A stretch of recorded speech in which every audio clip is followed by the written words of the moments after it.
저 25년 서울의 밤은 수많은 인공의 빛으로 가득 차 별의 자리를 빼앗고 있었다.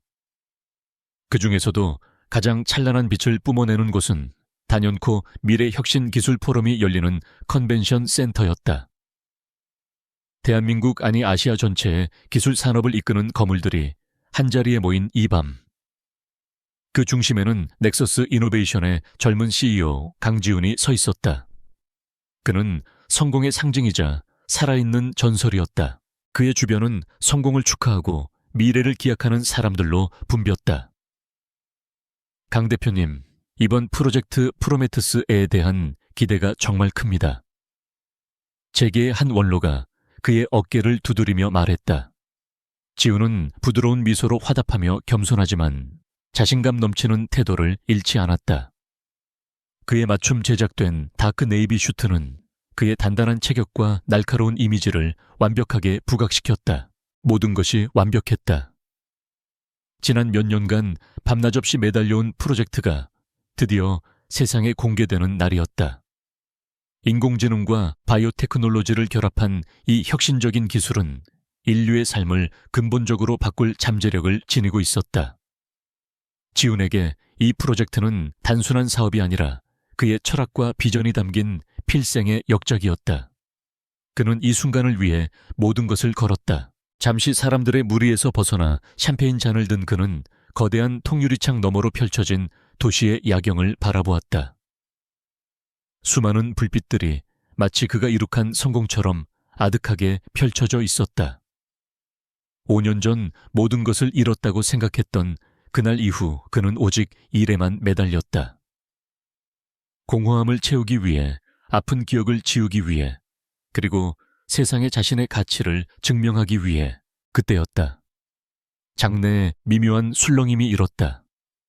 지훈의 시선이 자연스럽게 입구 쪽으로 향했다.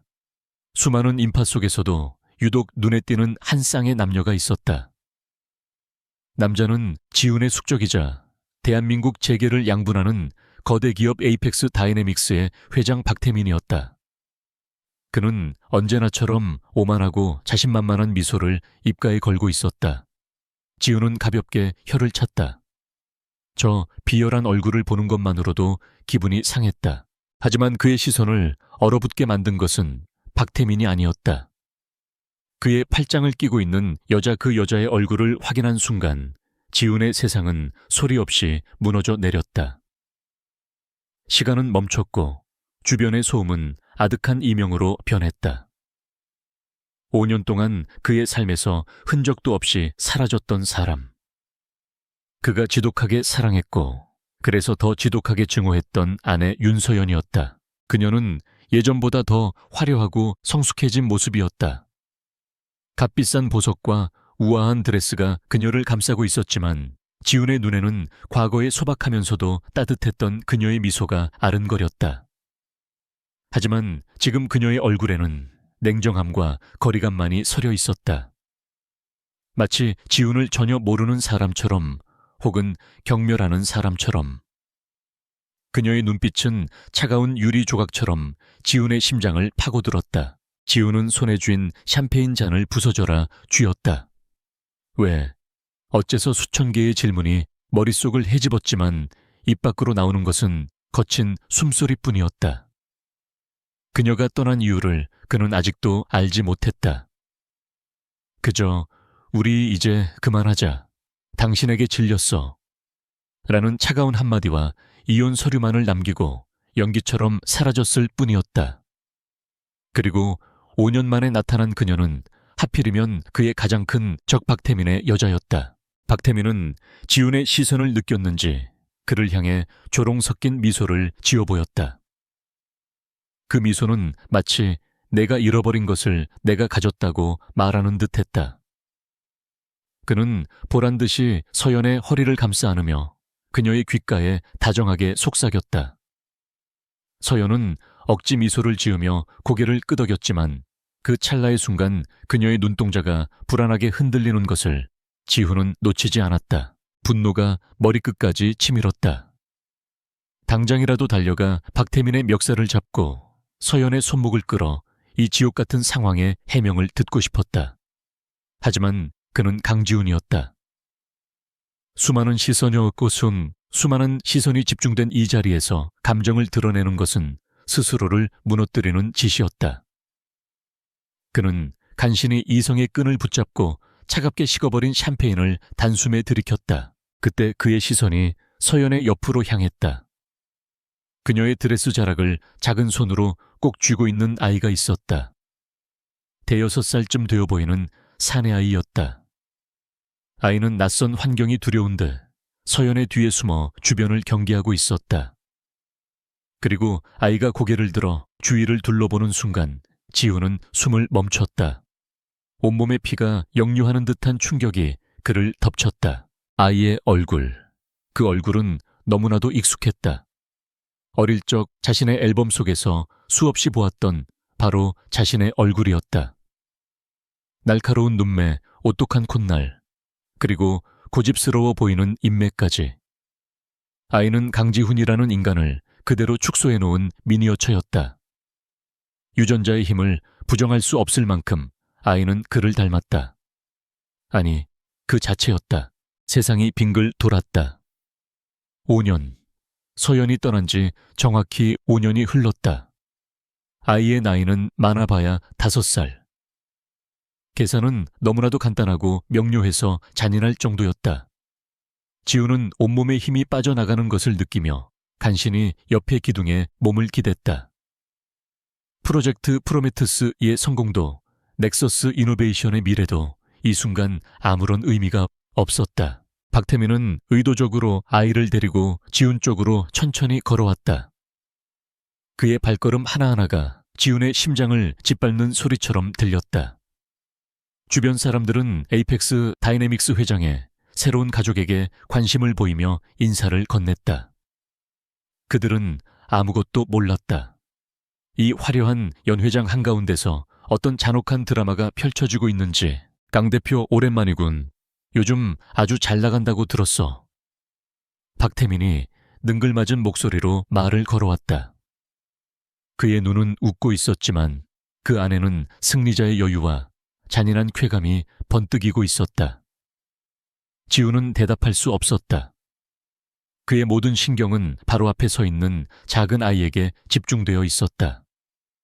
아이는 호기심 가득한 눈으로 지훈을 올려다보고 있었다. 서연은 시선을 어디에 둬야 할지 모르는 사람처럼 바닥만 내려다보고 있었다. 그녀의 어깨는 미세하게 떨리고 있었다. 그녀 역시 이 상황이 얼마나 끔찍한지 알고 있는 것이다. 그녀의 창백한 얼굴은 그녀가 느끼는 고통과 불안을 고스란히 드러내고 있었다. 하지만 그녀는 아무 말도 하지 않았다. 그저 침묵으로 이 모든 상황을 견뎌내고 있을 뿐이었다. 인사하지. 내 아내 윤서연 씨와 아들 민준이다. 박태민이 자랑스럽게 소개했다. 내 아내, 내 아들이라는 단어가 비수처럼 날아와 지훈의 가슴에 박혔다. 민준. 그 이름마저도 지훈이 언젠가 서연과 함께 미래의 아이를 위해 지어두었던 이름 중 하나였다. 이 모든 것은 우연이 아니었다. 철저하게 계획된 지훈을 파괴하기 위한 악랄한 복수극이었다. 지훈은 아이에게서 눈을 뗄 수 없었다. 아이는 지훈의 굳은 표정이 무서웠는지 서연의 등 뒤로 더욱 바짝 숨었다. 그 작은 움직임 하나가 지훈의 남은 이성을 송두리째 흔들었다. 내 아이가 나를 두려워하며 내 숙적을 아버지라 부르고 있다. 이보다 더 끔찍한 현실이 또 있을까? 그는 주먹을 너무 세게 쥔 나머지 손톱이 손바닥을 파고드는 고통조차 느끼지 못했다. 주변의 시선을 의식한 박태민은 곧 중요한 발표가 있다고 들었는데 방해해서 미안하게 됐군. 그럼 이만. 이라며 여유롭게 돌아섰다. 그는 서연의 허리를 다시 한번 감싸 안으며 승리의 미소를 지훈에게 보냈다. 서연은 마지막으로 지훈을 돌아보았다. 그녀의 눈빛에는 수만 가지 감정이 담겨 있었다. 슬픔, 미안함, 그리고 무언가를 간절히 호소하는 듯한 절박함. 하지만 그 눈빛은 순식간에 사라지고 그녀는 다시 차가운 가면을 쓴 채 인파 속으로 사라졌다. 그들이 떠난 자리에 지우는 망부석처럼 홀로 서 있었다. 방금 전까지 그를 둘러싸고 있던 축하와 환호의 목소리는 더 이상 들리지 않았다. 그의 귀에는 오직 자신의 심장이 부서지는 소리만이 울려 퍼지고 있었다. 5년 동안 굳건하게 쌓아 올린 성공의 탑이 단 몇 분 만에 모래성처럼 허물어져 내렸다. 복수심과 배신감, 그리고 아들을 향한 미칠 듯한 그리움이 그의 영혼을 잠식하기 시작했다. 그는 이제 알아야만 했다.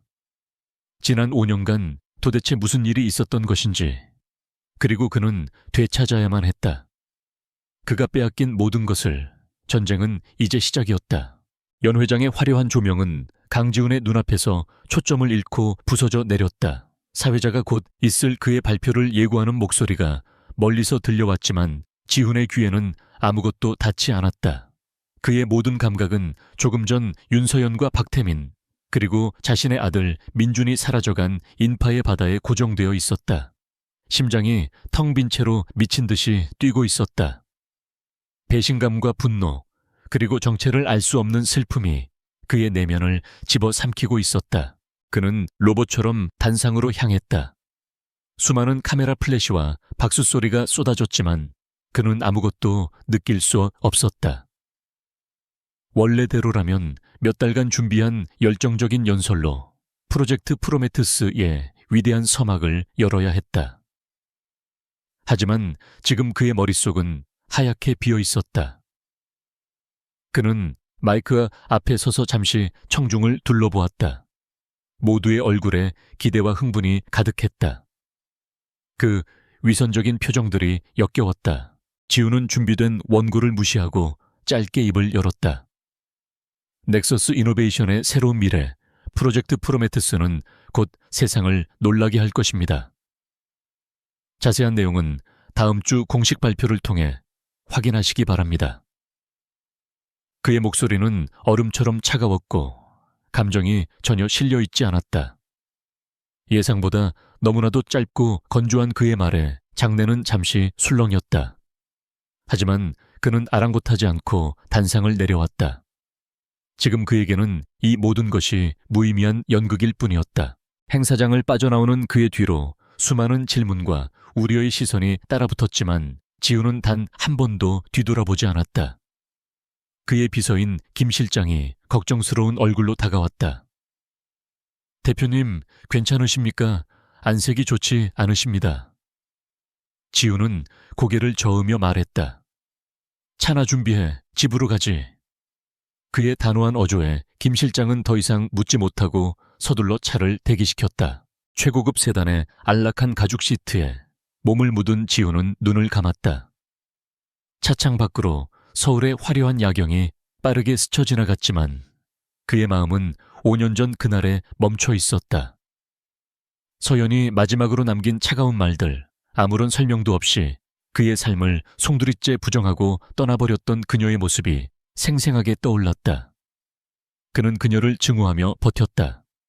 그녀에 대한 복수심을 원동력 삼아 지금의 자리에 올랐다. 하지만 오늘 밤 그는 깨달았다. 그의 증오 밑바닥에는 여전히 지독한 사랑과 그리움이 남아있었다는 것을. 그리고 그 사랑의 결정체인 아이 민준. 아이의 얼굴을 떠올리자 그의 심장이 다시금 날카롭게 저며왔다. 박태민의 아들로 자라고 있을 아이를 생각하자 분노로 피가 끓어올랐다. 그는 박태민을 용서할 수 없었다. 그리고 그와 함께 있는 윤서연도. 도심의 불빛이 닿지 않는 한강변의 최고급 펜트하우스. 지난 5년간 그의 유일한 안식처이자 감옥이었던 공간에 도착했다. 그는 들어서자마자 넥타이를 거칠게 풀어던지고 위스키병을 집어들었다. 독한 액체가 목을 타고 넘어갔지만 마음속의 불은 꺼지지 않았다. 그는 거실 벽면을 가득 채운 미디어 월 앞에 섰다.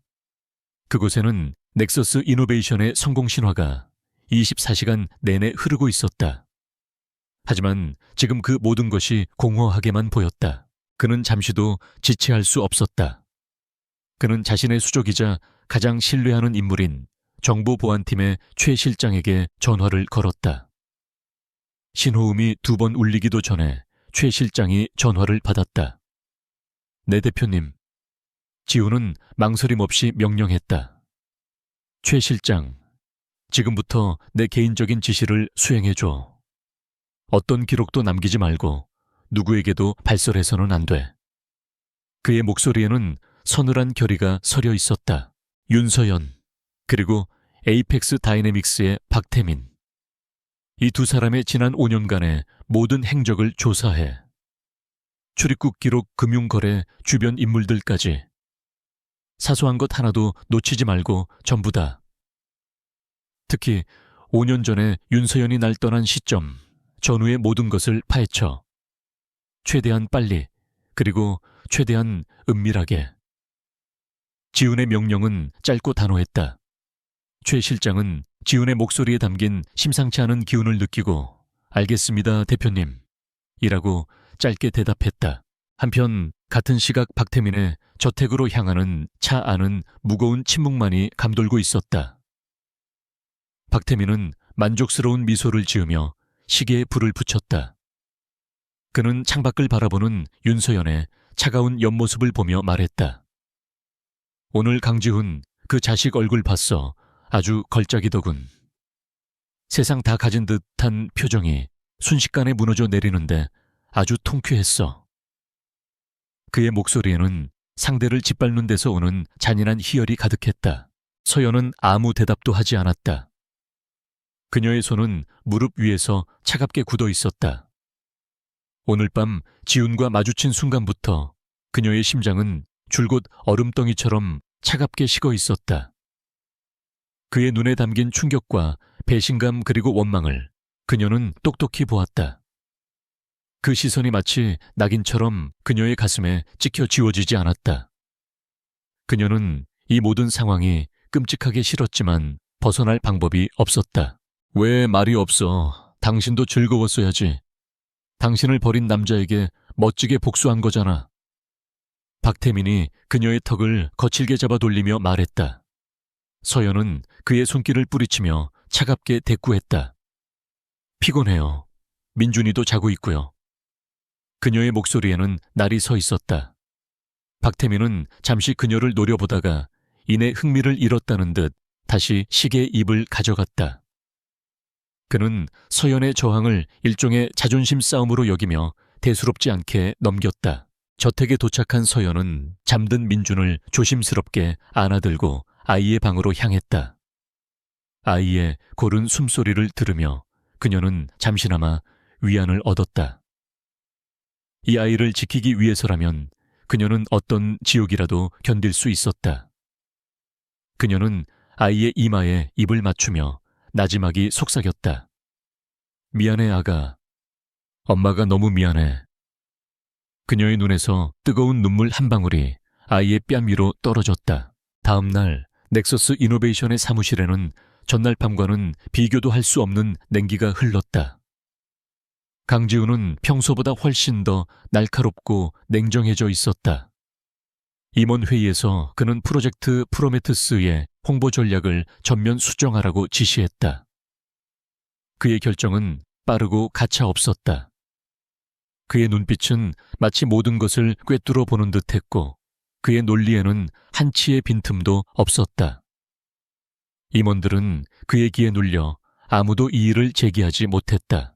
오후가 되자 최 실장으로부터 첫 번째 보고가 올라왔다. 서면 보고서에는 윤서연의 지난 5년간의 행적이 깔끔하게 정리되어 있었다.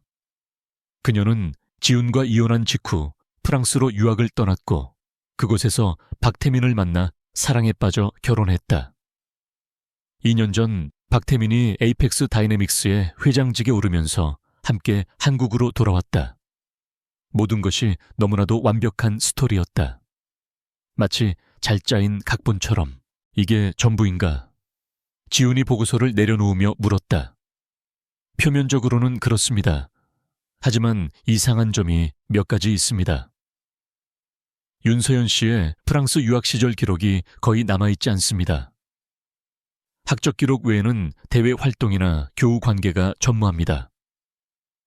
또한 박태민 회장과 결혼한 시점의 재산 증여 과정도 석연치 않은 부분이 있습니다. 최 실장이 조심스럽게 덧붙였다. 지훈의 눈이 번뜩였다. 역시나 이것은 조작된 삶이었다. 그는 직감했다. 서연의 유학 생활은 외부와의 접촉이 철저히 차단된 감금 생활에 가까웠을 것이다. 그는 최 실장에게 지시했다. 프랑스 현지에 사람을 보내. 돈이 얼마가 들든 상관없어. 당시 윤서연의 주변을 샅샅이 뒤져. 분명히 누군가는 무언가를 보고 들었을 테니 그때 비서가 사무실로 들어와 커다란 꽃바구니를 내려놓았다. 발신인은 에이펙스 다이내믹스 회장 박태민이었다. 꽃바구니에는 카드 한 장이 꽂혀 있었다. 지훈은 무표정한 얼굴로 카드를 열었다. 성공적인 프로젝트 론칭을 축하하며 가정의 화목이 사업 성공의 기반이라는 것을 잊지 말게나. 그 문장과 함께 카드에는 박태민과 서연, 그리고 민준이 활짝 웃고 있는 가족 사진이 인쇄되어 있었다. 그 사진을 보는 순간 지훈의 내면에서 무언가가 끊어지는 소리가 났다.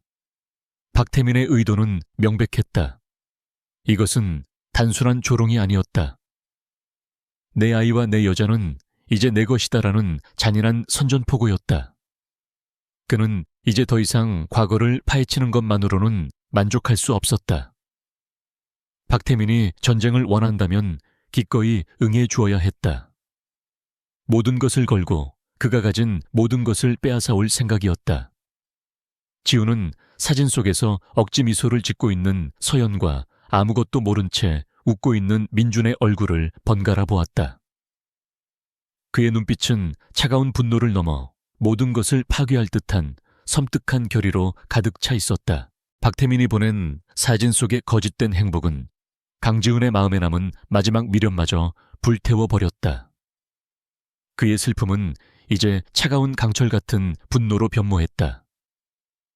그는 더 이상 상처받은 남자가 아니었다. 모든 것을 걸고 싸워야 할 이유를 찾은 전사였다. 박태민의 도발은 그저 시작에 불과하다는 것을 그는 본능적으로 알고 있었다.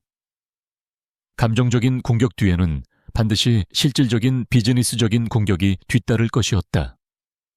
프로젝트 프로메테스가 그의 첫 번째 타겟이 될 것이 분명했다. 그의 예상은 정확했다. 다음 날 아침 대한민국에서 가장 영향력 있는 경제신문 한 면에 넥서스 이노베이션의 야심작 프로메테스 축복인가 재앙인가라는 자극적인 제목의 기사가 실렸다. 기사는 교묘하게 사실과 허구를 뒤섞어 프로젝트의 안정성과 윤리성에 대해 심각한 의문을 제기했다. 아직 공개되지도 않은 기술의 세부 사항을 언급하며 데이터 독점의 위험성과 예측 불가능한 부작용을 경고했다. 기사가 터져 나오자마자 넥서스 이노베이션의 주가는 곤두박질치기 시작했다. 투자자들의 문의 전화가 빗발쳤고 회사 내부는 불안감으로 술렁겼다. 이것이 바로 박태민의 방식이었다. 대중의 불안을 증폭시켜 명분의 흠집을 내고 투자 심리를 위축시켜 자금줄을 끊어버리는 비열한 수법. 그는 이 게임의 룰을 너무나도 잘 알고 있었다. 지훈은 즉시 긴급 임원 회의를 소집했다. 회의실의 공기는 무겁게 가라앉아 있었다. 임원들은 당장 반박 성명을 내고 언론중재위원회에 제소해야 한다며 목소리를 높였다. 하지만 지훈은 그들의 말을 가로막으며 차갑게 말했다. 그건 박태민이 원하는 그림이야. 우리가 진흙탕 속에서 허우적대는 동안 그는 뒤에서 더 큰 공격을 준비하겠지. 방어는 최선의 공격이 될 수 없어. 그의 눈빛은 그 어느 때보다도 냉철하고 전략적이었다. 그는 홍보팀장에게 지시했다. 지금부터 모든 언론 대응을 중단해. 대신 우리가 통제할 수 있는 채널에 집중한다. 프로젝트의 긍정적인 측면, 난치병 치료 가능성, 환경 문제 해결 같은 휴먼 스토리를 담은 콘텐츠를 SNS를 통해 확산시켜. 감성으로 이성의 벽을 허무는 거야. 그리고 그는 전략기획실장에게 말했다. 일주일 뒤로 예정되어 있던 국내외 주요 투자자 및 정부 관계자 대상 비공개 기술 시연회를 내일 모레로 앞당긴다. 100마디 말보다 한 번의 경험이 더 강력한 법이지. 그들의 눈으로 직접 프로메테우스의 위대함을 확인하게 만들어. 그의 결정은 빠르고 단호했다. 위기를 정면으로 돌파하겠다는 그의 의지에 불안에 떨던 임원들의 눈빛이 다시 안정을 되찾기 시작했다. 하지만 박태민의 공격은 언론 플레이에서 그치지 않았다. 그는 더 교활하고 직접적인 방법으로 넥서스를 흔들기 시작했다. 프로젝트 프로메테우스의 핵심 연구원들에게 익명의 헤드헌터를 통해 접촉했다. 현재 연봉의 3배, 최고급 주택과 자녀 학자금 지원까지. 평범한 직장인이라면 거부하기 힘든 파격적인 조건이었다. 몇몇 연구원들이 실제로 흔들리기 시작했다는 보고가 올라왔다. 엎친 데 덮친 격으로 바로 그날 밤 넥서스 이노베이션의 중앙 서버가 정체불명의 해커로부터 대규모 사이버 공격을 받기 시작했다. 공격의 목표는 명확했다. 프로젝트 프로메테우스의 핵심 소스 코드와 연구 데이터를 탈취하는 것. 회사의 심장이 외부의 적에게 무방비로 노출된 순간이었다. 비상벨이 울리고 사내 전체에 긴장감이 감돌았다. 넥서스 이노베이션의 상황실은 그야말로 전쟁터를 방불케 했다. 최 실장이 이끄는 정보보안팀은 밤샘 사투를 벌이고 있었다. 수십 개의 모니터에는 알 수 없는 코드들이 폭포수처럼 쏟아져 내렸고 키보드를 두드리는 소리가 쉴 새 없이 울려 퍼졌다. 지우는 팔짱을 낀 채 미동도 없이 그 모든 상황을 지켜보고 있었다. 그의 침착함은 오히려 주변 사람들을 더욱 긴장시켰지만 동시에 그들에게 기묘한 안정감을 주었다. 공격 패턴이 어떻지? 지훈이 나지막이 물었다. 최 실장이 땀을 닦으며 보고했다. 단순한 디도스 공격이 아닙니다. 여러 개의 가상 서버를 경유해서 들어오고 있고 방화벽을 우회하는 신종 악성 코드를 사용하고 있습니다. 마치 저희 시스템의 내부 구조를 훤히 들여다보고 있는 것처럼 가장 취약한 지점만을 골라 공격하고 있습니다. 내부 조력자가 있거나 사전에 정보가 유출되었을 가능성이 높습니다. 지훈의 미간이 좁혀졌다. 내부 조력자. 흔들리던 연구원들의 얼굴이 그의 머릿속을 스쳐 지나갔다. 박태민은 돈으로 사람의 영혼까지 사들일 수 있는 자였다. 외부 침입을 막는 동시에 내부 접속 기록을 전부 확인해 최근 한 달간 핵심 데이터에 접근한 모든 인원을 리스트업하고 그들의 외부 통신 기록까지 샅샅이 뒤져. 같은 시각 에이펙스 다이내믹스 회장실. 박태민은 값비싼 가죽 의자에 몸을 기댄 채 와인잔을 흔들며 보고를 받고 있었다. 지금쯤 강지훈 그 자식 아마 똥줄이 타고 있겠지. 언론은 들끓고 연구원들은 동요하고 서버는 불타고 있으니 말이야. 그의 부하가 아첨하듯 말했다. 박태민은 만족스러운 미소를 지었다. 그는 강지훈을 단순한 기술자로 얕보고 있었다. 감정에 휘둘리기 쉬운 이상주의에 빠진 풋내기라고. 그놈의 심장을 부숴버리면 그가 쌓아 올린 제국은 저절로 무너지게 되어 있어.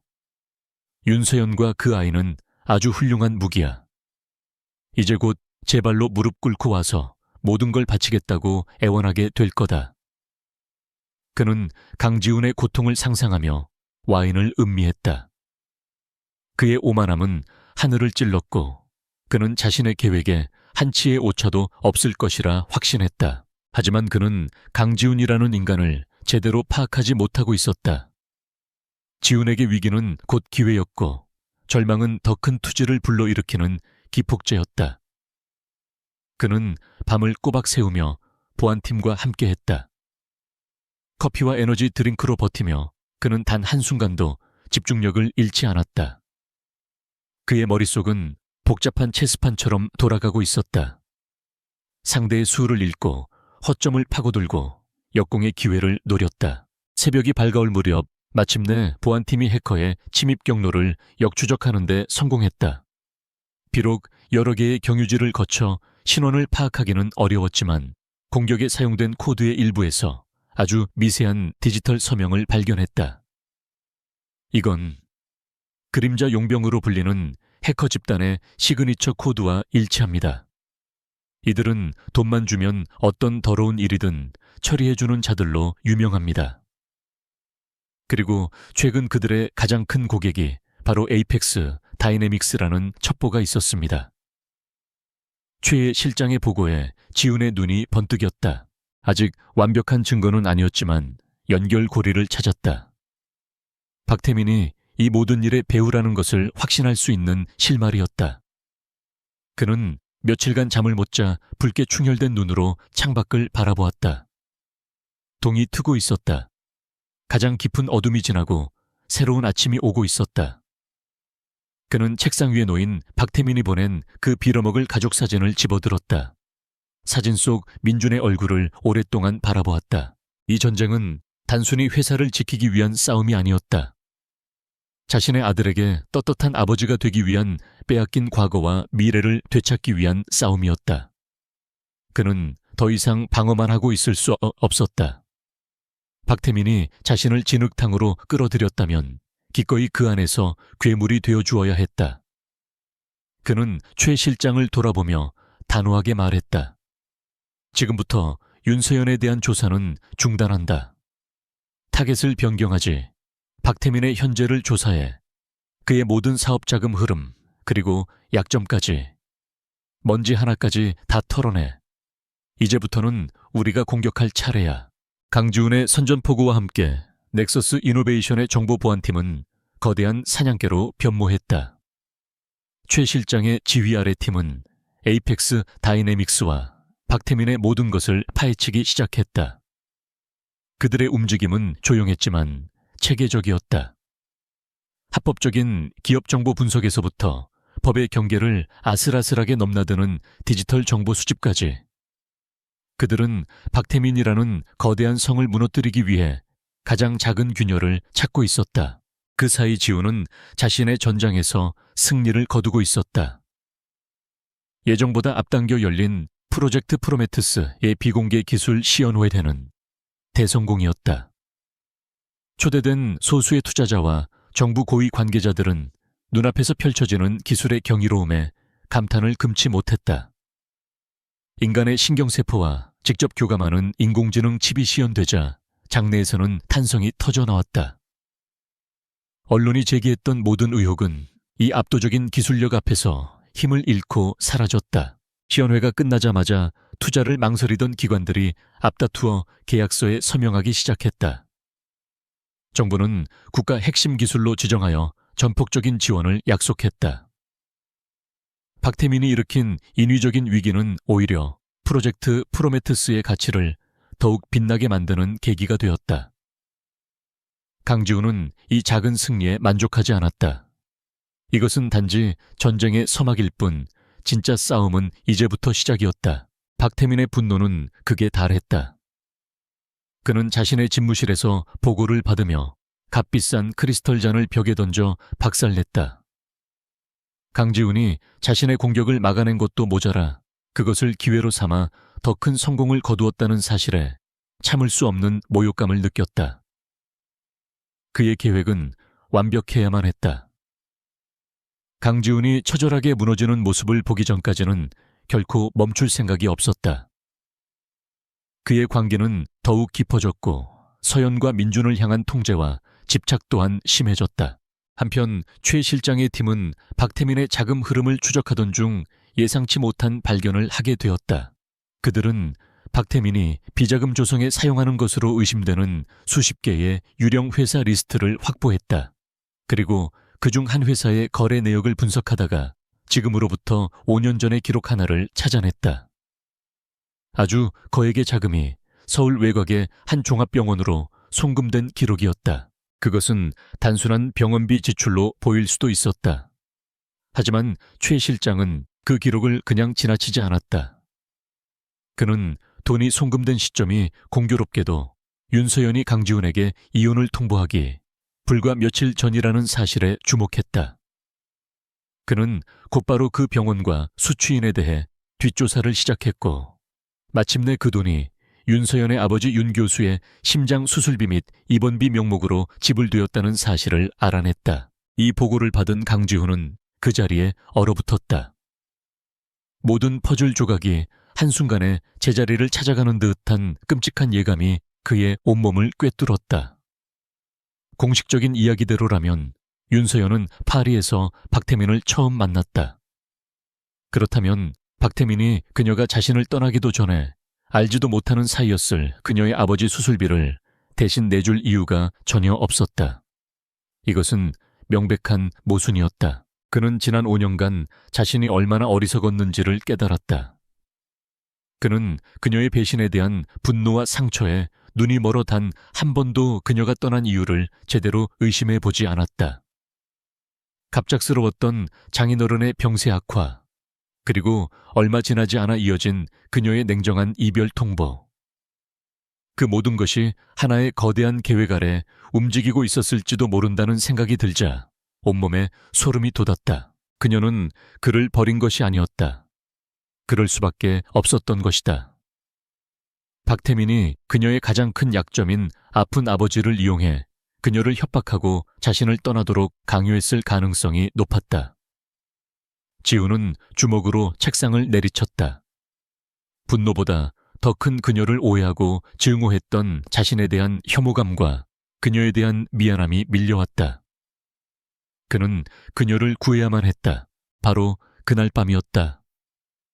지우는 수년 동안 확인하지 않았던 오래된 개인 이메일 계정에 접속했다. 그것은 서연과 연애하던 시절부터 함께 사용했던 둘만의 비밀스러운 공간이었다. 혹시나 하는 마음에 접속한 메일함에는 수많은 스팸 메일만이 가득했다. 실망감에 창을 닫으려던 순간 그의 눈에 정체불명의 발신자로부터 온 메일 하나가 들어왔다. 제목도 내용도 없는 빈 메일이었다. 그는 무심코 메일을 삭제하려다 작은 클립 모양의 첨부 파일 아이콘을 발견했다.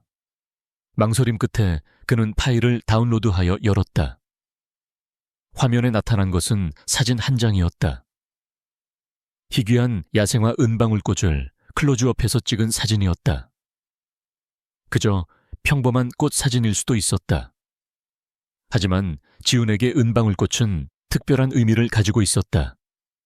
그것은 서연의 아버지가 가장 좋아했던 꽃이자 그들의 결혼식 부케로 사용되었던 꽃이었다. 그리고 그 꽃말, 틀림없이 행복해집니다.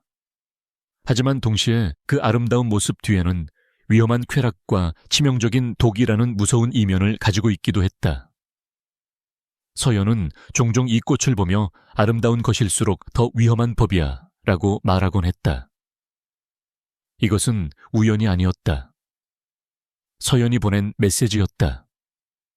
그녀는 자신의 상황을 박태민이라는 치명적인 독에 감금된 자신의 처지를 이 꽃에 빗대어 그에게 알리고 있는 것이었다. 그녀가 살아있다는 신호, 그리고 도와달라는 절박한 외침. 지훈의 심장이 거세게 뛰기 시작하겠다. 서연은 박태민의 성공적인 방어 소식을 들었을 것이다. 그가 무너지지 않고 싸우고 있다는 것을 확인하고 아주 작은 희망을 품고 목숨을 건 신호를 보낸 것이다. 그녀는 배신자가 아니었다. 지독한 현실 속에서 홀로 싸우고 있는 또 다른 전사였다. 지우는 모니터 속 은방울꽃 사진에서 눈을 뗄 수 없었다. 그의 분노는 이제 그녀를 구해야 한다는 절박한 사명감으로 바뀌었다. 그는 더 이상 박태민을 향한 복수심만으로 움직이지 않았다. 그는 이제 윤서연과 그리고 자신의 아들 강민준을 위한 싸움을 시작해야 했다. 그는 즉시 최 실장에게 새로운 명령을 내렸다. 그의 목소리는 그 어느 때보다도 단호하고 결연했다. 5년 전 윤 교수님의 병세와 수술에 관련된 모든 것을 다시 조사해. 병원 기록 주치에 간병인까지. 관련된 모든 사람들을 찾아내서 그날 무슨 일이 있었는지 알아내. 먼지 하나까지 전부. 강지훈의 새로운 명령과 함께 최 실장의 팀은 5년이라는 시간의 먼지를 뚫고 과거를 파헤치기 시작했다. 하지만 박태민은 흔적을 지우는 데에도 전문가였다. 윤 교수가 입원했던 병원의 관련 기록 상당수는 이미 파기되거나 접근 권한이 복잡하게 얽혀 있었다. 당시 수술을 집도했던 의사는 에이펙스 다이내믹스의 막대한 후원을 받는 해외 의료재단으로 자리를 옮긴 상태였고 연락조차 쉽지 않았다. 시간은 지훈의 편이 아니었다.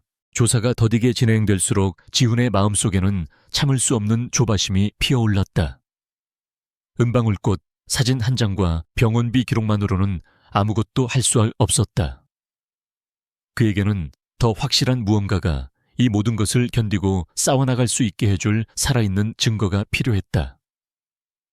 그는 자신의 아들 민준을 직접 만나야만 했다. 사진 속의 아이가 아니라 실제로 숨쉬고 말하는 아이의 존재를 확인해야만 했다. 이것은 지독하게 위험한 생각이었다. 박태민의 감시망은 분명 서연과 민준의 주변을 겹겹이 둘러싸고 있을 터였다. 섣불리 접근했다가는 서연의 목숨마저 위태롭게 만들 수 있었다. 하지만 아들을 향한 그리움은 이성적인 판단을 마비시킬 만큼 강력했다.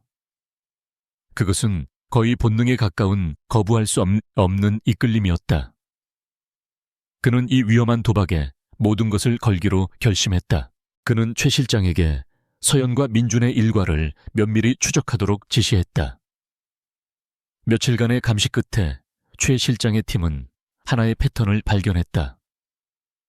서연은 매주 수요일 오후 박태민이 고용한 수행원의 감시 아래 강남의 한적한 고급 공원으로 민준을 데리고 나왔다. 다른 요일에는 주로 실내 활동만 하는 것에 비해 수요일의 공원 방문은 거의 어김없는 규칙이었다. 그곳이 바로 지훈이 선택한 운명의 장소였다. 약속의 수요일 오후 지훈은 모든 공식 일정을 취소했다. 그는 값비싼 슈트 대신 평범한 캐주얼 차림으로 갈아입고 얼굴을 반쯤 가리는 모자를 눌렀었다. 대한민국에서 그의 얼굴을 모르는 사람은 거의 없었기에 최대한 자신을 숨겨야만 했다. 그는 약속 시간보다 1시간 먼저 공원에 도착했다. 가을 햇살이 쏟아지는 공원은 평화로웠지만 지훈의 심장은 금방이라도 터져 나올 듯 격렬하게 뛰고 있었다. 그는 공원이 한눈에 들어오는 벤치에 앉아 책을 읽는 척하며 그들을 기다렸다. 1분 1초가 영원처럼 느껴졌다. 마침내 공원 입구로 익숙한 검은색 세단이 들어서는 것이 보였다. 차에서 서연과 민준이 내렸다. 5년 만에 그렇게 가까이서 보는 그녀의 모습은 여전히 아름다웠지만 어딘지 모르게 위태로워 보였다. 그녀의 미소에는 짙은 그늘이 서려 있었고 걸음걸이에는 자유가 없었다. 그리고 그 옆에는 민준이 있었다. 아이는 파란색 스웨터를 입고 신나게 공원 안으로 뛰어들어왔다. 멀리서 봐도 한눈에 알 수 있었다. 자신과 똑 닮은 얼굴. 지훈은 숨을 삼켰다. 아이의 웃음소리 하나 발걸음 하나가 그의 심장을 예리하게 베는 듯했다. 그는 아이에게서 눈을 뗄 수가 없었다. 수행원은 조금 떨어진 곳에서 그들을 감시하며 담배를 피우고 있었다. 기회는 지금뿐이었다. 지훈은 계획대로 움직였다. 그는 민준이 가지고 놀던 무선 조종 자동차가 향하는 길목으로 천천히 걸어갔다. 아이는 조종에 서툰 듯 자동차를 이리저리 헤매게 하고 있었다. 마침내 자동차는 지훈의 발치에 와서 부딪히며 멈춰 섰다. 아이가 하는 소리를 내며 그에게로 달려왔다. 지훈은 심호흡을 하고 천천히 몸을 숙여 아이와 눈을 맞췄다. 이게 내 거니? 지훈이 최대한 부드러운 목소리로 물었다. 아이는 조금 경계하는 눈빛으로 지훈을 쳐다보다가 이내 고개를 끄덕였다. 네, 제 거예요. 이름은 썬더예요. 아이의 목소리는 맑고 또렷했다. 지훈은 아이의 얼굴을 자세히 들여다보았다. 눈, 코, 입 어느 한 군데 자신을 닮지 않은 곳이 없었다. 특히 무언가에 집중할 때 미간을 살짝 찌푸리는 버릇까지도 자신과 똑같았다. 썬더라, 멋진 이름이네. 운전이 꽤 어려운가 보구나. 지훈이 미소를 지으며 자동차를 집어 아이에게 건넸다. 아이는 경계를 풀고 활짝 웃었다. 아빠는 쉽다고 했는데 저는 아직 어려워요. 아빠라는 말에 지훈의 가슴이 철렁 내려앉았다. 하지만 그는 애써 태연한 척하며 대화를 이어갔다. 그렇구나. 연습하면 금방 잘하게 될 거야. 아저씨도 어릴 때 이런 거 가지고 노는 거 좋아했거든. 바로 그때였다. 민준아, 날카로운 목소리가 들려왔다. 서연이었다. 그녀는 지훈을 발견하고 얼굴이 새하얗게 질린 채 달려오고 있었다.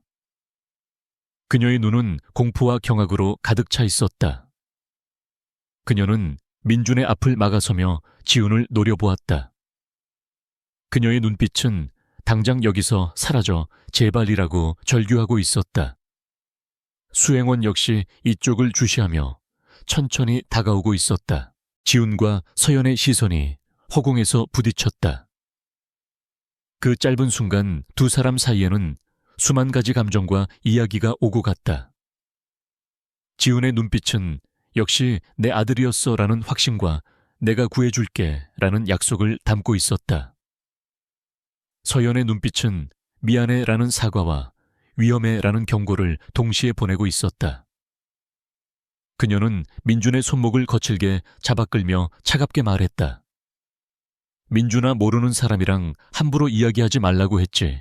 그녀의 목소리는 일부러 차갑게 꾸민 것이었지만 미세하게 떨리고 있었다. 아저씨, 안녕히 계세요. 민준이 끌려가면서도 지훈을 향해 해맑게 손을 흔들었다. 지훈은 아무 말도 아무 행동도 할 수 없었다. 그저 멀어져가는 두 사람의 뒷모습을 망연자실하게 바라볼 뿐이었다. 아이의 마지막 인사가 그의 심장에 깊은 낙인처럼 새겨졌다. 그들이 완전히 시야에서 사라진 후에야 지훈은 다리에 힘이 풀려 벤치에 주저앉았다. 모든 의심은 사라졌다. 이제 그에게 남은 것은 바위처럼 단단한 확신뿐이었다. 민준은 자신의 아들이었다. 그리고 자신의 아들이 적의 손에서 자라고 있었다. 그는 더 이상 이 전쟁에서 패배할 수 없었다. 돈도 명예도 회사도 모두 잃어도 상관없었다. 하지만 아들만큼은, 그리고 아들의 어머니인 서연만큼은 반드시 되찾아야만 했다. 그의 주머니에서 휴대폰이 진동했다. 최 실장이었다. 지훈은 감정을 추스르고 전화를 받았다. 대표님, 사람을 찾았습니다. 최 실장의 목소리는 약간 흥분되어 있었다. 5년 전 윤 교수님의 담당 간호사 중 한 명이었습니다. 수술 직후에 갑자기 병원을 그만두고 고향으로 내려가서 찾기 어려웠습니다. 처음에는 입을 열지 않으려 했지만 끈질긴 설득 끝에 겨우 만나기로 약속을 받아냈습니다. 지훈은 자리에서 벌떡 일어났다. 어둠 속에서 한 줄기 빛을 발견한 기분이었다. 공원에서 마주한 아들의 얼굴과 과거의 진실을 알고 있을 간호사의 존재가 그의 머릿속에서 하나로 합쳐졌다. 이제 더 이상 망설일 필요가 없었다. 감정적인 동요는 차가운 결단력으로 바뀌었다. 그는 최 실장에게 단호하게 말했다. 내가 직접 만나지. 오늘 밤에 바로. 서울의 밤을 뒤로하고 강지훈의 차는 어둠 속을 향해 달렸다. 목적지는 충청도의 한 작은 시골 마을. 5년 동안 굳게 닫혀있던 진실의 문을 열어줄 유일한 열쇠. 전직 간호사 김선미 씨가 그곳에 살고 있었다. 차창 밖으로 스쳐 지나가는 풍경은 무채색의 그림자 같았지만 지훈의 머릿속은 낮에 보았던 아들 민준의 얼굴로 가득 차 있었다. 그 해맑은 미소와 자신을 향해 흔들어주던 작은 손이 그의 결심을 더욱 단단하게 만들고 있었다. 그는 더 이상 복수심에 불타는 사업가가 아니었다. 아들을 되찾고 한 여자의 짓밟힌 인생을 바로잡아야 하는 의무를 짊어진 남자였다. 서연이 보낸 은방울꽃의 메시지와 그녀 아버지의 병원비 기록은 하나의 가설을 세우게 했다. 그리고 오늘 밤 그는 그 가설이 끔찍한 진실이었음을 확인하게 될지도 몰랐다. 그는 두려웠지만 물러설 수는 없었다. 몇 시간을 달려 도착한 마을은 깊은 어둠과 정적에 잠겨 있었다. 약속 장소는 마을 어귀의 허름한 식당이었다. 지훈이 안으로 들어서자 약속이라도 한 듯 구석자리에 앉아있던 한 중년 여성이 화들짝 놀라며 일어섰다. 세월의 흔적이 엿보이는 얼굴이었지만 선량해 보이는 눈빛을 가진 여자 김선미 씨였다. 그녀는 불안한 기색이 역력했다. 강지훈 대표님 되십니까? 그녀가 떨리는 목소리로 물었다. 지훈은 고개를 끄덕이며 그녀의 맞은편에 앉았다. 그는 일부러 위압감을 주지 않으려 노력하며 최대한 부드러운 목소리로 말했다. 이렇게 늦은 시간에 죄송합니다. 그리고 어려운 걸음을 해주셔서 감사합니다, 김선미 씨. 그의 정중한 태도에 김선미 씨의 표정이 아주 미세하게 누그러졌다. 제가 무슨 도움이 될 수 있을지 모르겠습니다. 너무 오래전 일이고 저는 그저 평범한 간호사였을 뿐입니다. 그녀는 여전히 두려워하고 있었다. 5년이라는 시간도 그녀의 기억 속에 새겨진 공포를 지우지 못한 것이다.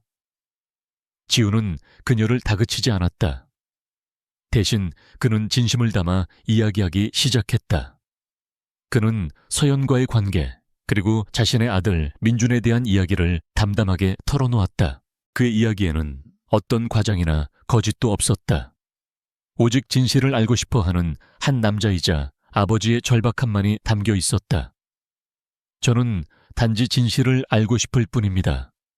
제 아내와 아들이 왜 그런 고통을 겪어야만 했는지, 윤 교수님께는 그날 도대체 무슨 일이 있었던 겁니까? 그의 진심 어린 호소에 김선미 씨는 오랫동안 망설이다 마침내 무겁게 입을 열었다. 대표님 아버님 윤 교수님은 정말 좋은 분이셨습니다. 그녀의 목소리는 슬픔에 젖어 있었다. 그런데 그날은 모든 것이 이상했습니다. 평소 안정적이던 교수님의 심장 박동 그래프가 갑자기 위험 수준으로 치솟았어요. 마치 누군가 약물을 잘못 투여한 것처럼요. 저는 분명히 정량의 약을 투여했는데도 말입니다. 그녀는 그날의 기억을 떠올리며 몸을 떨었다. 그녀는 당시 상황을 자세히 설명하기 시작했다. 그녀는 약물 투여에 이상이 있음을 감지하고 담당 의사에게 보고했지만 의사는 그녀의 말을 무시하고 오히려 그녀를 문책했다. 병원 전체가 무언가에 홀린 것처럼 일사불란하게 움직였다. 그리고 그 중심에는 병원장과 비밀리에 만나던 한 낯선 남자가 있었다. 그녀는 나중에야 그 남자가 에이펙스 다이내믹스의 박태민이라는 것을 알게 되었다. 박태민, 그 사람은 환자를 직접 만난 적은 없었어요. 항상 병원장실이나 외진 곳에서 병원 고위층하고만 만났죠. 그가 다녀간 날이면 어김없이 윤 교수님의 상태가 나빠졌습니다. 그녀의 증언은 지훈의 가설을 확신으로 바꾸어 주었다. 박태민이 모든 것을 조작한 것이었다. 장인어른의 병세 악화는 자연 발생한 것이 아니라 박태민이 만들어낸 인위적인 위기였다. 그리고 마침내 그녀는 가장 결정적인 사실을 털어놓았다. 어느 날 밤 복도를 지나다가 비상계단에서 흐느끼는 윤서연 씨를 봤습니다. 그 앞에는 험악하게 생긴 남자 2명이 서 있었어요. 그리고 그들이 하는 말을 똑똑히 들었습니다. 그녀는 숨을 골랐다. 선택해. 내 아비가 이대로 죽는 걸 보든가, 아니면 강지훈을 떠나 우리 회장님께 가든가. 네가 강지훈 곁에 있는 한 그놈의 미래도 무사하지 못할 거다라고요.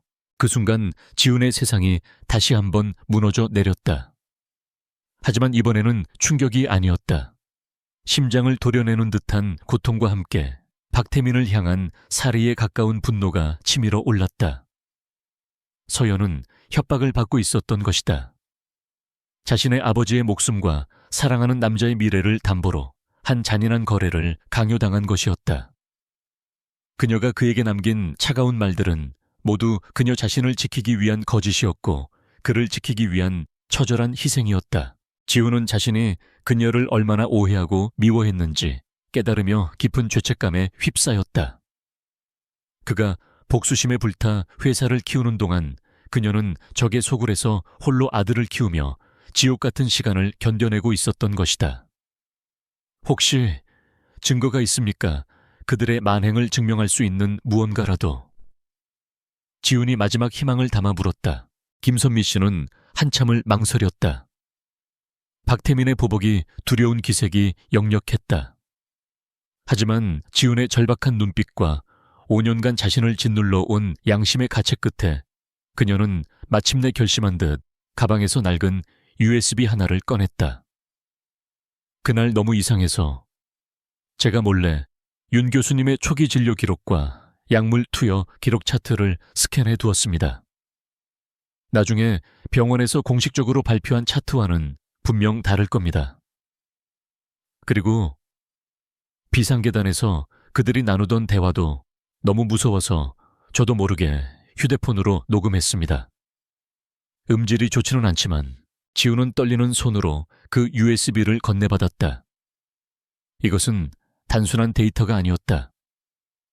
5년간의 오해를 풀고 서연을 구하고 박태민을 지옥으로 보낼 수 있는 결정적인 증거였다.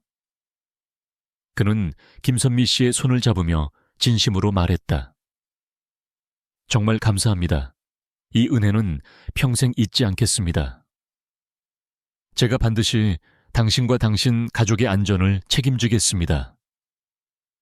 그는 즉시 최 실장에게 연락해 김선미 씨에 대한 24시간 비밀 경호를 지시했다. 서울로 돌아오는 차 안에서 지훈은 USB에 담긴 녹음 파일을 들었다. 잡음 섞인 파일 속에서 서연의 절망적인 울음소리와 협박범들의 잔인한 목소리가 흘러나왔다. 지훈은 운전대를 부서져라 움켜쥐었다. 눈에서는 뜨거운 눈물이 흘러내렸다. 그것은 슬픔의 눈물이 아니었다. 용서할 수 없는 자를 향한 분노와 모든 것을 바로잡겠다는 피의 맹세였다. 이제 전쟁의 양상은 완전히 바뀌었다. 이것은 더 이상 비즈니스 경쟁이나 개인적인 복수가 아니었다. 악을 심판하고 정의를 구현하기 위한 싸움이었다. 그는 자신의 펜트하우스에 돌아와 도시의 야경을 내려다보았다. 화려한 불빛들이 마치 그가 상대해야 할 거대한 악의 제국처럼 보였다. 하지만 그는 더 이상 두렵지 않았다. 그는 이제 혼자가 아니었다. 그는 서연의 희생과 아들의 존재, 그리고 진실이라는 가장 강력한 무기를 손에 쥐고 있었다. 그는 박태민을 단순한 패배자로 만들지 않을 것이다. 그의 모든 것을 빼앗고 그가 쌓아 올린 거짓의 성을 먼지 하나 남기지 않고 파괴해버릴 것이다. 사냥은 이제 시작되었다. 강지훈이 진실의 조각을 맞춰 나가는 동안 윤서연은 얼음으로 된 성 안에서 숨막히는 하루하루를 견디고 있었다. 박태민의 집은 화려한 감옥이었고 그는 그곳의 폭군이었다. 프로젝트 프로메테우스, 시연회의 성공과 언론의 호의적인 반응은 그의 자존심에 회복할 수 없는 상처를 입혔다. 그의 분노는 가장 가까운 곳에 있는 서연과 집안의 고용인들을 향했다. 집안의 공기는 살얼음판처럼 차갑고 위태로웠다. 그는 밤마다 술에 취해 강지훈에 대한 저주를 퍼부었고 사소한 트집을 잡아 서연을 몰아세웠다. 그의 집착과 의심은 병적으로 변해갔다. 서연의 모든 통화는 감시당했고 그녀의 외출은 더욱 엄격히 통제되었다. 박태민은 자신이 통제할 수 없는 강지훈의 성공에 대한 분풀이를 자신이 완전히 통제할 수 있다고 믿는 서연에게 하고 있었다. 그는 서연의 영혼을 갉아먹으며 자신의 상처를 위로받으려는 비겁한 남자일 뿐이었다. 공원에서 지훈과 마주쳤던 그날 이후 서연의 마음속에서는 미세한 균열이 생겨나고 있었다. 지훈의 눈빛, 그 안에 담겨있던 확신과 슬픔, 그리고 무언의 약속이 그녀의 굳어있던 심장을 흔들었다. 그는 포기하지 않았다. 그는 싸우고 있었다. 그 사실 하나만으로도 서연은 5년 만에 처음으로 희미한 희망의 빛을 보았다. 하지만 동시에 더 큰 두려움이 그녀를 덮쳤다. 이성을 잃은 박태민이 궁지에 몰리면 어떤 짓을 저지를지 아무도 몰랐다. 그녀는 더 이상 수동적으로 구출을 기다리는 공주일 수 없었다. 그렇게 기다리다가는 아들 민준과 자신, 그리고 결국에는 강지훈까지 모두가 파멸할 것이었다. 그녀 역시 싸워야만 했다. 그녀는 지난 5년간 생존을 위해 복종이라는 가면을 쓰고 살아왔다. 박태민의 신뢰를 얻기 위해, 민준을 안전하게 지키기 위해 그녀는 그의 완벽한 트로피, 아내 역할을 연기했다. 그리고 이제 그 가면이 그녀의 가장 강력한 무기가 될 차례였다. 결심은 민준이 잠든 깊은 밤에 이루어졌다. 아이의 평화로운 얼굴을 내려다보며 서연은 이 아이에게만큼은 결코 자신과 같은 지옥을 물려줄 수 없다고 맹세했다. 그녀의 눈빛은 더 이상 두려움에 흔들리지 않았다. 차갑고 단단한 결의가 그 자리를 대신했다. 그녀는 박태민의 제국을 내부에서부터 무너뜨릴 바이러스가 되기로 결심했다. 아주 위험하고 성공을 장담할 수 없는 도박의 시작이었다. 그녀는 박태민의 습관을 누구보다 잘 알고 있었다. 그는 극도로 편집증적인 성격이었지만 동시에 자신의 공간 안에서는 지독하게 오만했다. 그는 종종 집무실에서 업무를 보다가 와인 한 잔을 가지러 가거나 잠시 정원을 산책할 때 개인 태블릿을 책상 위에 그대로 두고 나가는 버릇이 있었다. 시간은 길어야 2, 3분. 그녀가 노린 것은 바로 그 찰나의 순간이었다. 그녀는 며칠간 기회를 엿보았다. 마침내 기회가 찾아왔다. 박태민이 중요한 통화를 하며 서재 밖으로 나간 순간 서연은 심장이 터질 듯한 긴장감을 억누르며 그의 서재로 들어갔다.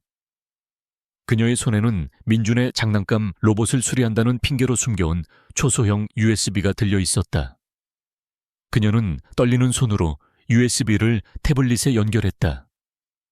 미리 준비해둔 스파이웨어 프로그램이 자동으로 설치되기 시작했다.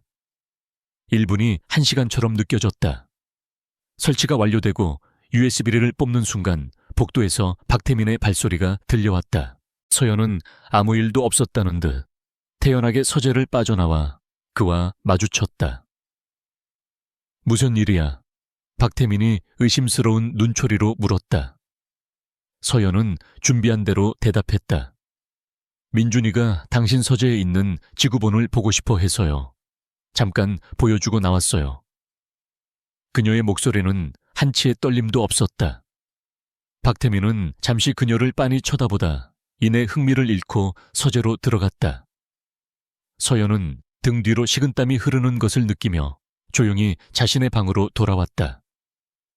첫 번째 관문은 무사히 통과했다. 한편 강지훈의 팀은 간호사에게서 받은 증거를 분석하며 방역의 칼날을 갈고 있었다. 녹음 파일의 잡음은 최첨단 기술로 제거되어 협박범들의 목소리가 선명하게 복원되었다.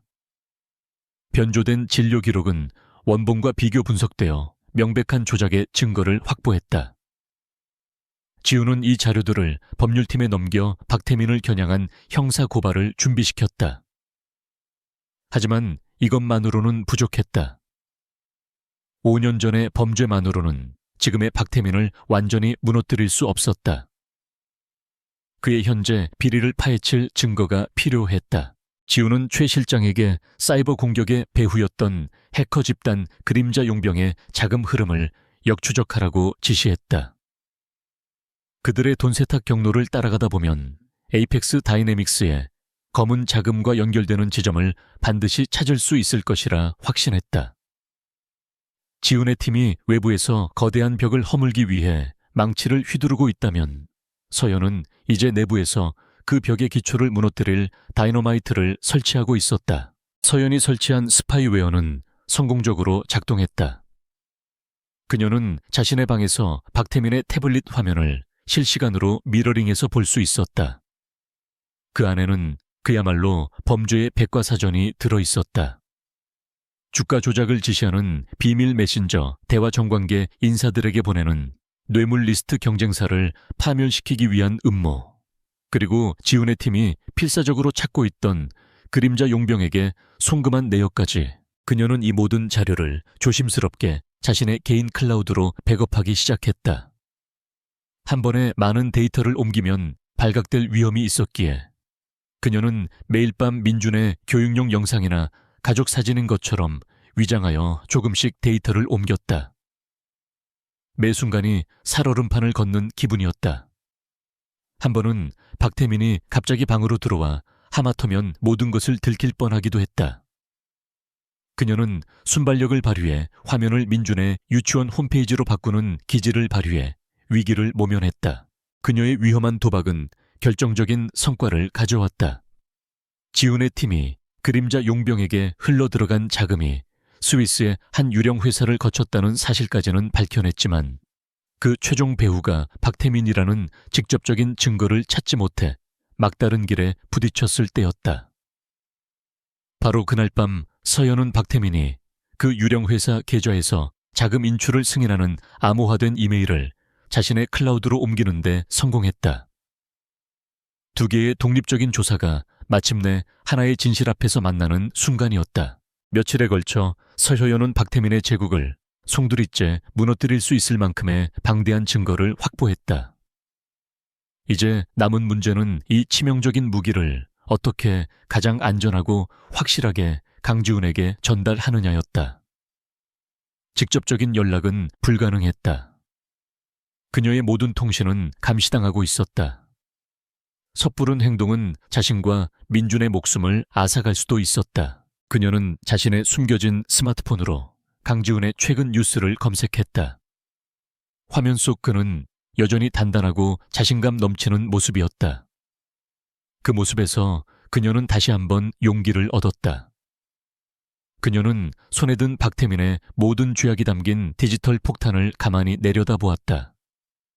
이제 이 폭탄의 안전핀을 뽑아 던질 일만 남았다. 그녀의 눈빛은 결연하게 빛나고 있었다. 비록 그 과정에서 자신이 어떤 상처를 입게 될지는 알 수 없었지만 그녀는 더 이상 망설이지 않을 것이다. 결전의 날 에이펙스 다이내믹스의 연례, 주주총회가 열리는 호텔 연회장은 부와 권력의 상징들로 가득 찼다. 막대한 자본을 움직이는 주주들, 정재계의 유력 인사들, 그리고 날카로운 눈으로 모든 것을 지켜보는 경제부 기자들까지. 그들 모두는 단상 위에서 회사의 빛나는 미래를 역설하고 있는 남자 박태민을 주목하고 있었다. 그는 오만할 정도로 자신감에 차 있었고 그의 목소리는 연회장을 가득 메우며 막강한 권위를 뽐내고 있었다. 같은 시각 그 화려한 연회장에서 멀리 떨어진 감옥 같은 저택 안에서 윤서연은 자신의 마지막이자 가장 위험한 수를 두고 있었다. 그녀는 거실의 대형 스크린으로 주주총회 생중계를 지켜보고 있었다. 그녀의 얼굴은 창백했지만 눈빛만은 강렬한 불꽃처럼 타오르고 있었다. 그녀의 손안에는 박태민의 제국을 무너뜨릴 모든 증거가 담긴 암호화된 파일들이 세상 밖으로 나가기만을 기다리고 있었다. 그녀는 미리 설정해둔 보안 이메일 시스템을 최종적으로 점검했다. 수신자는 대한민국 최고의 언론사 3곳 금융감독원 그리고 검찰청 특수부였다. 발송 시간은 정확히 30분 뒤로 맞춰져 있었다. 강지훈이 행동을 개시할 것이라 예상되는 바로 그 시간이었다. 이것은 그와 그녀의 보이지 않는 협공이었다. 그녀는 모든 준비를 마친 뒤 조용히 아들 민준의 방으로 들어갔다. 아이는 아무것도 모른 채 평화롭게 잠들어 있었다. 그녀는 아이의 뺨에 입을 맞추며 속삭였다. 이제 곧 끝날 거야, 아가. 다시 연회장. 박태민의 연설이 절정에 달하고 주주들의 박수갈채가 쏟아지는 순간이었다. 연회장의 육중한 문이 소리 없이 열리고 한 남자가 안으로 들어섰다. 강지훈이었다. 초대받지 않은 손님의 등장은 순식간에 장내의 모든 소음을 집어삼켰다. 모든 시선이 그에게로 향했다. 카메라 플래시가 일제히 터졌고 기자들은 술렁이기 시작했다. 강지훈은 이 모든 소란의 중심에서 오직 단상 위에 한 남자만을 응시하고 있었다. 웬 놈이냐, 여기가 어디라고 함부로 들어와 당장 끌어내. 박태민이 경호원들을 향해 고함을 질렀다. 그의 얼굴은 분노와 당혹감으로 붉게 달아올라 있었다. 하지만 강지훈은 멈추지 않았다. 그는 경호원들의 제지를 뚫고 마치 무대 위의 주인공처럼 천천히 단상을 향해 걸어갔다.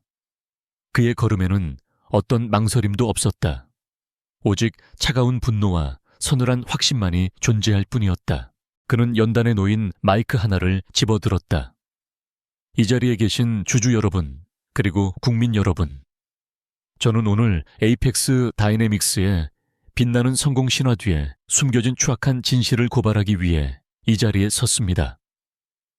그의 낮고 차분한 목소리는 장내의 모든 사람들을 집중시키기에 충분했다. 박태민은 이성을 잃고 소리쳤지만 그의 외침은 지훈의 목소리가 만들어낸 팽팽한 긴장감 속에 묻혀버렸다. 지훈은 먼저 5년 전의 이야기를 꺼냈다. 그는 개인적인 감정을 최대한 배제하고 한 남자가 자신의 욕망을 위해 어떻게 한 가족을 파멸시켰는지에 대해 담담하게 설명했다. 그리고 그는 결정적인 증거를 꺼내들었다. 간호사 김선미 씨가 목숨을 걸고 지켜낸 녹음 파일이었다. 선택해. 내 아비가 이대로 죽는 걸 보든가 아니면 강지훈을 떠나 우리 회장님께 가든가. 잡음 섞인 협박범의 목소리와 윤서연의 절망적인 울음소리가 스피커를 통해 연 회장 전체에 울려 퍼졌다. 장내는 충격으로 얼어붙었다. 박태민의 얼굴은 하얗게 질려 있었다.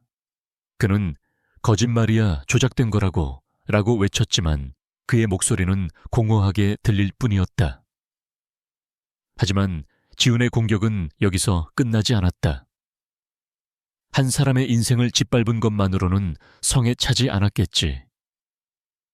당신의 성공은 언제나 남의 것을 빼앗고 파괴한 대가였으니까. 그는 말을 이었다. 지훈은 박태민이 넥서스 이노베이션을 공격하기 위해 그림자 용병이라는 해커 집단을 고용한 사실과 주가를 조작하고 경쟁사의 기술을 탈취해 온 그의 모든 범죄 행각을 조목조목 폭로하기 시작했다. 그가 제시하는 증거들은 너무나도 구체적이고 논리적이어서 아무도 그의 말을 의심할 수 없었다. 박태민의 화려했던 성공 신화는 한꺼풀씩 벗겨지며 추악한 민낯을 드러내고 있었다. 바로 그 순간이었다. 서연이 설정해둔 이메일이 전송되었다. 연 회장 곳곳에 있던 기자들의 스마트폰과 노트북이 동시에 알림을 울리기 시작했다. 처음에는 어리둥절하던 기자들의 표정은 이메일에 첨부된 방대한 양의 증거 자료들을 확인하면서 경악으로 바뀌었다. 한 기자가 저도 모르게 외쳤다. 속보입니다. 익명의 제보자로부터 박태민 회장의 비자금 내역과 주가 조작 증거 전체가 들어왔습니다. 그 외침은 신호탄이었다. 강지훈의 폭로는 서막에 불과했다. 서연이 보낸 디지털 폭탄은 연 회장을 그야말로 아수라장으로 만들었다. 박태민이 지난 수년간 저질러온 모든 범죄의 증거 비밀, 계좌, 내역, 뇌물, 장부, 내부자, 거래 기록, 심지어 그의 목소리가 담긴 통화 녹음 파일까지가 실시간으로 세상에 공개되고 있었다. 이것은 강지훈의 외부 공격과 윤서연의 내부 공격이 만들어낸 완벽한 합작품이었다. 박태민은 더 이상 소리치지 못했다. 그는 자신의 눈앞에서 벌어지고 있는 이 현실을 믿을 수 없다는 듯 멍하니 스크린을 바라보고 있었다. 그가 평생을 바쳐 쌓아 올린 거짓의 제국이 단 몇 분 만에 먼지처럼 무너져 내리고 있었다. 그의 곁에 있던 이사들은 슬금슬금 그에게서 멀어졌고 주주들은 분노에 찬 고함을 지르기 시작했다. 그의 권위는 사라졌고 그는 이제 고립된 범죄자일 뿐이었다. 혼란이 극에 달했을 때 연 회장의 문이 다시 한번 열렸다. 이번에는 검찰청 특수부의 수사관들이었다. 그들은 망설임 없이 단상으로 향했다. 그들은 이미 서연이 보낸 증거와 지훈의 법률팀이 제출한 고발장을 통해 모든 상황을 파악하고 있었다. 수사관들의 리더가 박태민에게 다가가 차가운 목소리로 말했다. 박태민 씨, 특정경제범죄, 가중처벌 등에 관한 법률 위반 및 다수의 혐의로 당신을 긴급 체포합니다. 수사관들이 그의 양팔을 잡고 수갑을 채웠다. 철컥하고 수갑이 채워지는 소리는 그의 시대가 끝났음을 땄음을 알리는 사망 선고와도 같았다. 그는 마지막 발악처럼 몸부림쳤지만 소용없었다. 수사관들에게 끌려나가던 그의 눈이 단상 아래에 서 있는 강지훈의 눈과 마주쳤다. 그의 눈에는 증오와 경멸, 그리고 어떻게? 라는 질문이 담겨 있었다. 지훈은 그를 향해 나지막이 하지만 똑똑히 들릴 만큼 말했다. 너는 다른 사람의 눈물 위에 너의 성을 지었더군. 그 성이 영원할 거라고 생각했나? 그의 목소리에는 승리자의 희열이 아닌 혹독한 심판을 내린 자의 냉정함만이 담겨 있었다. 박태민은 더 이상 아무 말도 하지 못하고 수많은 카메라 플래시 속으로 끌려나갔다. 한때 세상을 호령했던 거인의 초라한 퇴장이었다. 지훈은 모든 것이 끝난 연회장 한가운데에 홀로 서 있었다. 그의 시선은 생중계를 비추고 있는 한 카메라를 향해 있었다. 그는 알고 있었다. 저 카메라 너머에서 서연이 이 모든 것을 지켜보고 있다는 것을. 이것은 그 혼자만의 승리가 아니었다. 지옥 속에서 희망을 놓지 않았던 그녀와의 공동의 승리였다. 전쟁은 끝났다. 하지만 상처를 치유하고 빼앗긴 것들을 되찾아야 하는 더 길고 어려운 싸움이 이제 막 시작되고 있었다.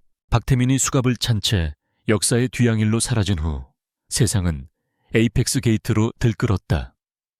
대한민국을 지배하던 거대 기업의 추악한 민낯이 연일 뉴스를 장식했다.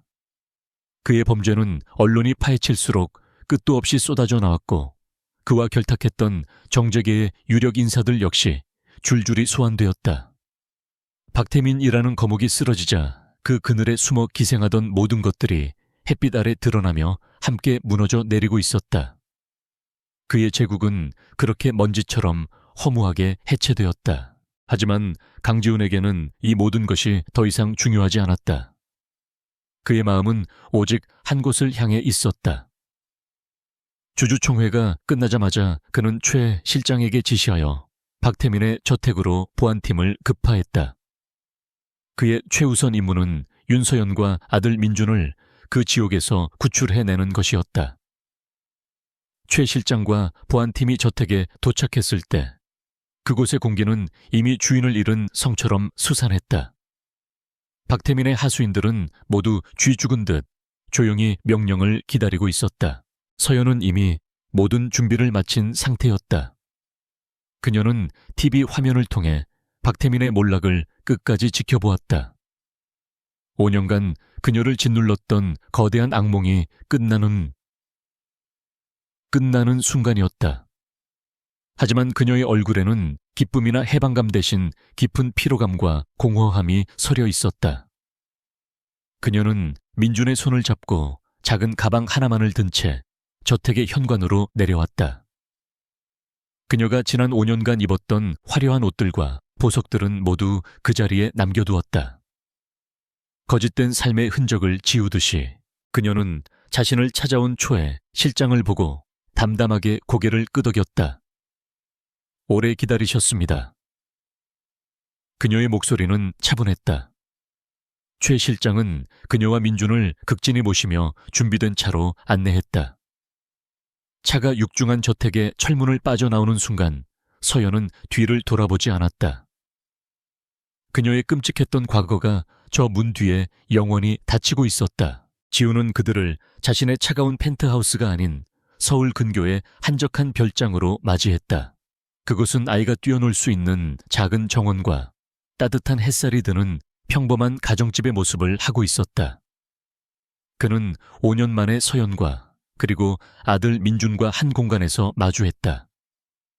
TV 화면이나 공원에서의 스침이 아닌 진짜 재회였다. 어색하고 무거운 침묵이 그들 사이를 흘렀다. 아저씨, 민준이 먼저 침묵을 깼다. 아이는 공원에서 만났던 지훈을 기억하고 있었다. 공원에 있던 아저씨, 맞죠? 우리 엄마 알아요. 아이의 순진한 질문에 지훈과 서연은 순간 할 말을 잃었다.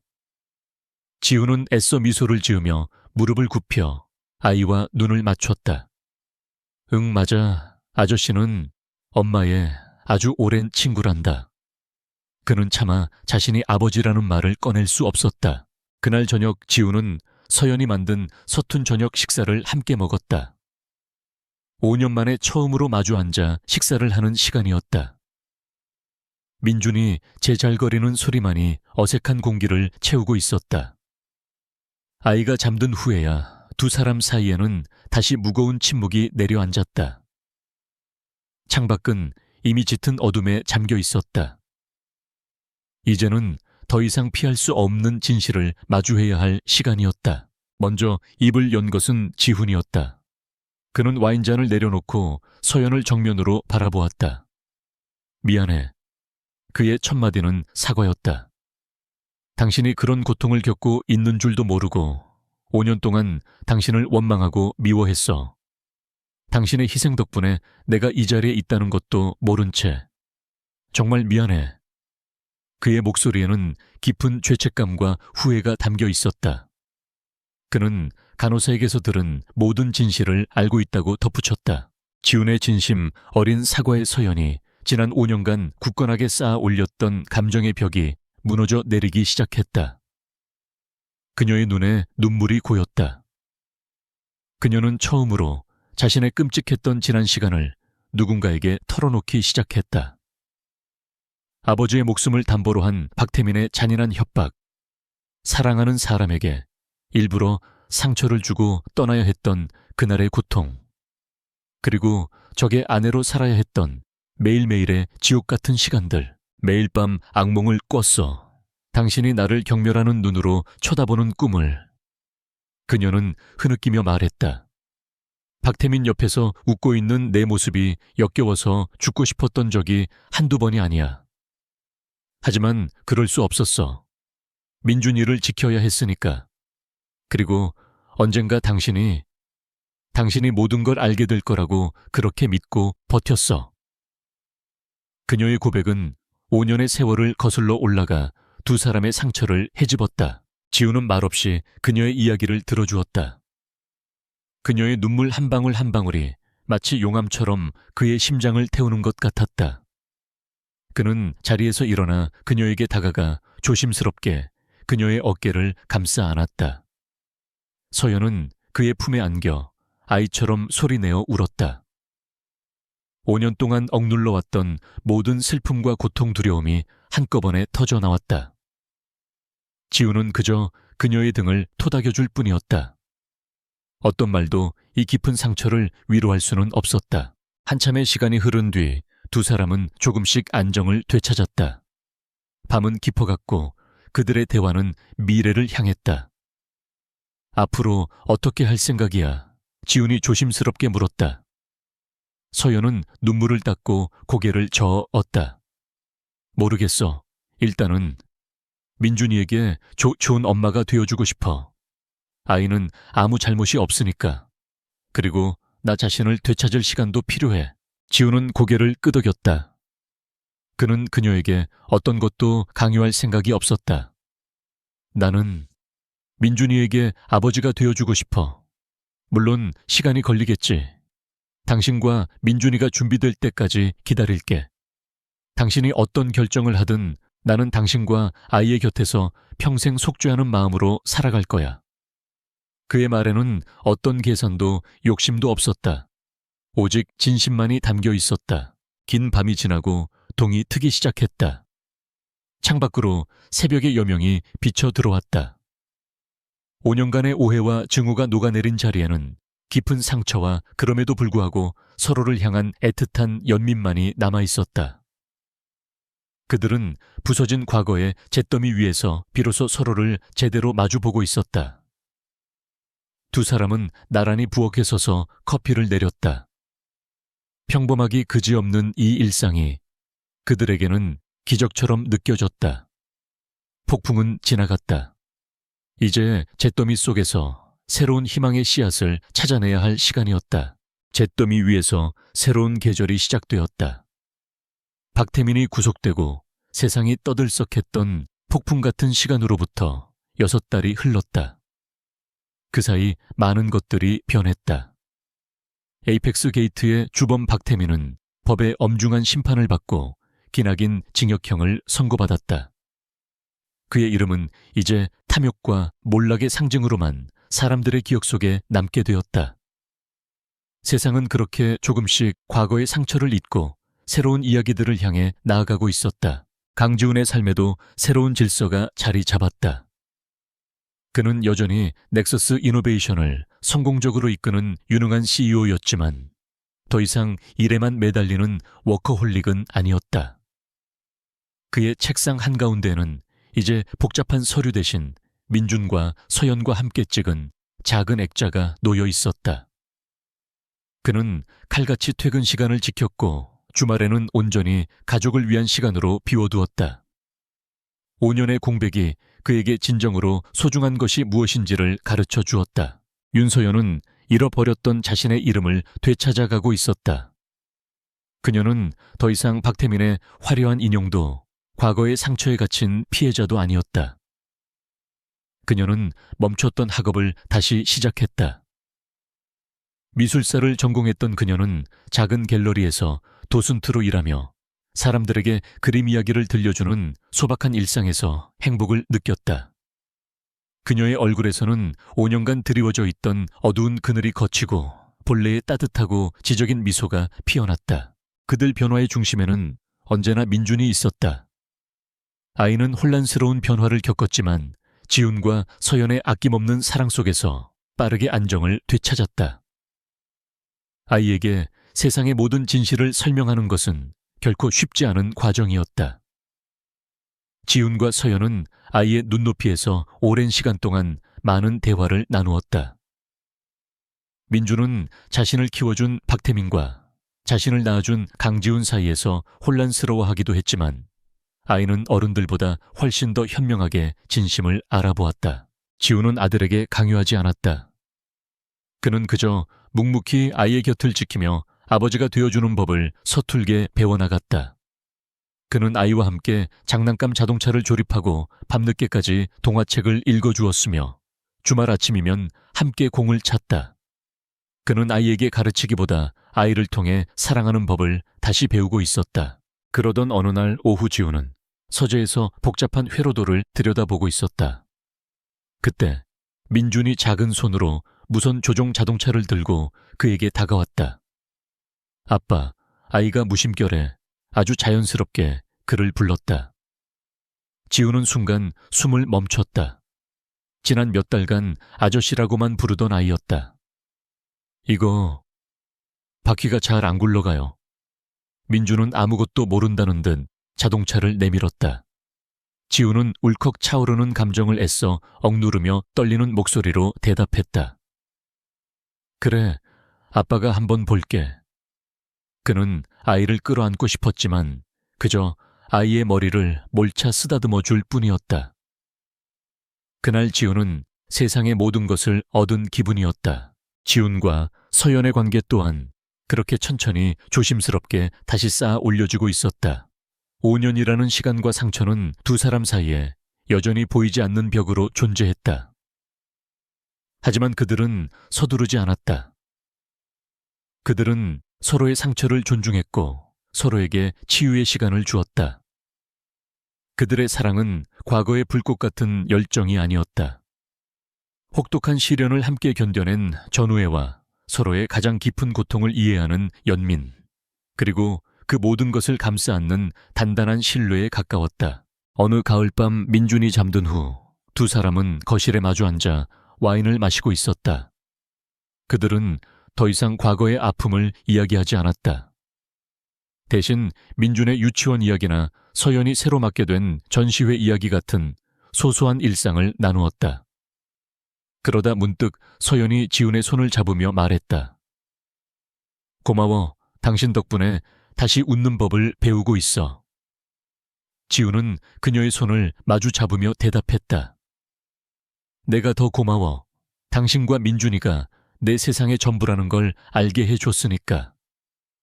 두 사람의 눈빛 속에는 말로 다 표현할 수 없는 깊은 사랑과 감사가 담겨 있었다. 그리고 다시 계절이 한 번 더 바뀌었다. 모든 것이 시작되었던 그 공원에 세 사람이 다시 찾아왔다. 1년 전 같은 장소에서 서로를 알아보지 못한 채 스쳐 지나가야 했던 그들이었다. 하지만 오늘은 모든 것이 달랐다. 두려움도 비밀도 그들을 감시하는 눈도 없었다. 오직 따스한 햇살과 가족의 행복한 웃음소리만이 가득했다. 지우는 민준과 함께 신나게 연을 날리고 있었다. 아이의 웃음소리가 푸른 가을 하늘에 울려 퍼졌다. 서연은 벤치에 앉아 그 모습을 바라보며 지난 5년간 단 한 번도 지어보지 못했던 진심에서 우러나오는 평화로운 미소를 짓고 있었다. 그녀의 미소를 발견한 지훈이 잠시 아이에게서 눈을 떼고 그녀를 바라보았다. 두 사람의 시선이 허공에서 마주쳤다. 그 눈빛 속에는 수많은 말들이 오고 갔다. 사랑해, 고마워, 이제 우리 괜찮아 라는. 아빠도 높이 민준이 소리쳤다. 지우는 웃으며 다시 연주를 풀었다. 그는 연을 날리는 아이의 모습을, 그리고 그 아이를 사랑스럽게 바라보는 서연의 모습을 번갈아 보았다. 그는 조용히 서연의 곁으로 다가가 그녀의 손을 잡았다. 봐, 민준이가 정말 행복해 보여. 서연이 나지막이 말했다. 지우는 그녀의 손을 더욱 꽉 잡으며 대답했다. 우리 모두 행복해. 카메라는 서서히 멀어진다. 가을 햇살 아래 연을 날리는 아이와 그 곁을 지키는 남자와 여자의 모습이 보인다. 완벽하게 행복한 동화 속 결말은 아닐지 모른다. 그들의 마음속에는 여전히 지워지지 않는 흉터가 남아있을 것이다. 하지만 그들은 그 상처 위에서 서로를 보듬고 의지하며 새로운 행복을 만들어 나가는 법을 배웠다. 지독하게 길었던 밤이 지나고 마침내 그들의 인생에 새로운 새벽이 밝아오고 있었다.